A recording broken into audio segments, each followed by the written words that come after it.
Kaca. Di jalur mata yang ketakutan, retakan menyebar dengan cepat, menyebar ke seluruh topeng perak dalam sekejap, dan akhirnya, dengan suara yang tajam, topeng perak itu pecah dan terbuka. Bang!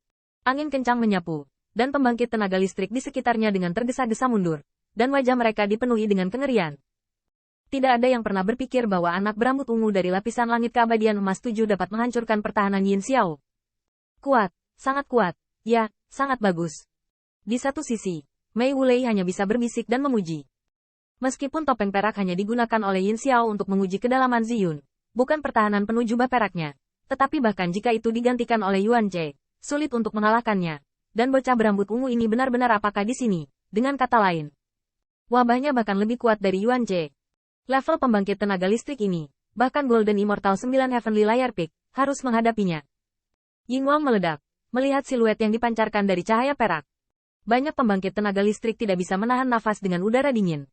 Saat ini, Yin Xiao tidak memiliki luka di tubuhnya, tetapi siapapun dapat melihatnya.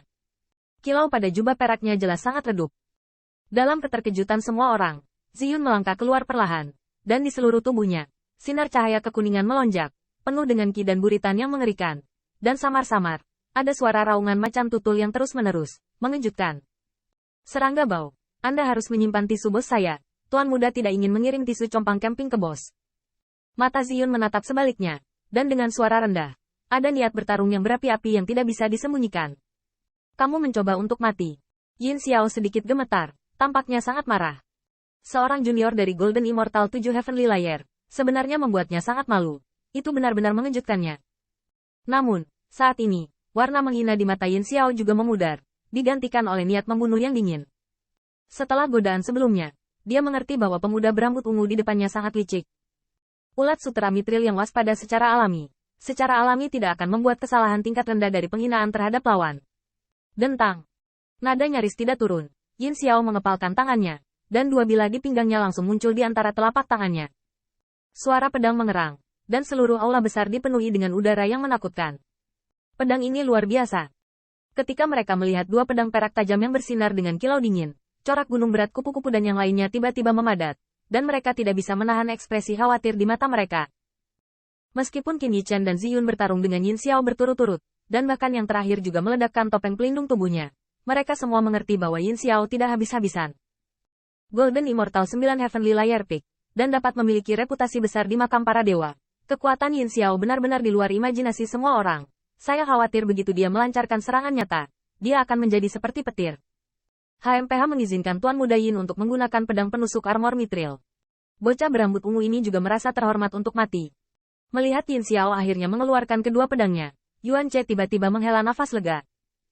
Meskipun kehilangan Yin Xiao sebelumnya membuatnya merasa sedikit khawatir, yang terakhir tidak membutuhkan mereka untuk mengingatkannya, dan dia sudah serius.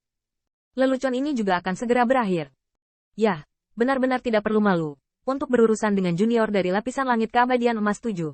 Bahkan menggunakan pedang penusuk lengan mitril. Mei Wuyan jelas juga mengenali dua pedang tajam itu, dan segera meludahkannya, dan langsung bertanya pada Mei Wu dengan sedikit kekhawatiran, "Saudaraku, apakah Ziyun masih punya kesempatan?" Kemungkinan. Mei Wu tertegun sejenak. Dia tidak menyadari bahwa adik perempuannya memiliki pemikiran naif seperti itu. Dia tidak tahan membiarkan adik perempuannya terlalu kecewa, tetapi dia menjawab dengan halus, "Jika kamu tidak menggunakan pedang penusuk baju besi mitril, Yin Xiao mungkin mengalami kesulitan untuk menyingkirkan bocah berambut ungu ini. Tapi, setelah mendengar ini, wajah cantik Mei Wuyan menjadi pucat. Meskipun Mei Wuliang tidak mengatakannya dengan jelas, tetapi tidak sulit untuk mendengar dari kata-katanya. Sebelum Yin Xiao, dia sepertinya tidak serius sama sekali. Apakah Golden Immortal 9 surgawi? Apakah Layer Peak benar-benar sangat kuat? Yah, ada banyak harta di Mithril Emperor Silkworm ini. Benda ini seharusnya dibuat oleh cakar tajam Dewa Dao Realem Mithril Emperor Silkworm. Mata Hong Lian memancarkan warna yang aneh, berbisik. Mendengar ini, kulit Qin Yichen juga sedikit kental. Tetapi apapun yang menyentuh Divine Dao benar-benar luar biasa. Dan harta yang dibuat dengan tubuh Dao Realem bahkan lebih sulit dibandingkan dengan prajurit peri. Mati. Namun, ketika semua orang terkejut dengan sikap Yin Xiao tidak lagi berniat menyeret. Dengan suara teriakan dingin, tubuhnya telah berubah menjadi cahaya perak, dan menembak ke arah Ziyun. Siu. Di udara, cahaya perak berkedip, dan dua pedang tajam perak, seolah-olah mereka bisa menembus langit, dengan mudah merobek udara, dan segera datang ke tubuh Ziyun. Mati. Teriak dingin Yin Xiao, Kekuatan abadi meledak. Cahaya dingin pada pedang penusuk lengan Mithril menyala. Dan pedang dua tangan dengan semacam fluktuasi ekstrim tiba-tiba meledak. Stinking Insect juga ingin membunuh kakekmu? Itu konyol. Ziyun berteriak keras. Dan sinar cahaya biru kehijauan melonjak. Dengan cepat membentuk gambar macan tutul yang penuh dengan atmosfer kekerasan di depannya. Mengaum. Saat berikutnya, Leopard Shadow bersiul. Dan cakar tajamnya mencengkeram kedua pedang tajam itu. Bang! Namun, yang mengejutkan Ziyun, segera setelah keduanya bersentuhan, cakar macan tutul itu terputus.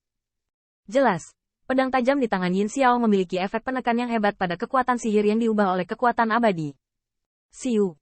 Setelah menghancurkan bayangan macan tutul, serangan Yin Xiao tidak berhenti di situ, tetapi menusuk ke arah belakang Ziyun. Di hadapan serangan petir seperti itu, Ziyun membanting dan meninju dengan kedua tinjunya. Pada saat yang sama, tubuhnya meledak ke arah belakang.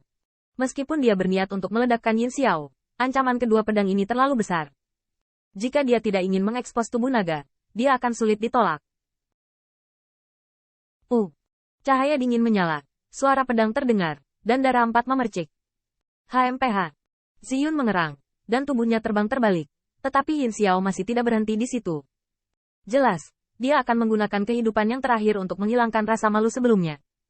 Mau menyakitiku kakak? Keluarkan aku. Melihat ini, Qin Yichen terangkat tanpa ragu. Dentang. Detik berikutnya, suara jintai tiba-tiba terdengar. Yang mengejutkan kami, adegan percikan darah yang diharapkan semua orang tidak muncul, dan Qin Yichen 4 mundur. Saat ini, semua orang baru menyadari bahwa selain Ziyun dengan telapak tangan terluka, tangan Qin Yichen, saya tidak tahu kapan harus memegang pedang yang penuh dengan atmosfer kekerasan.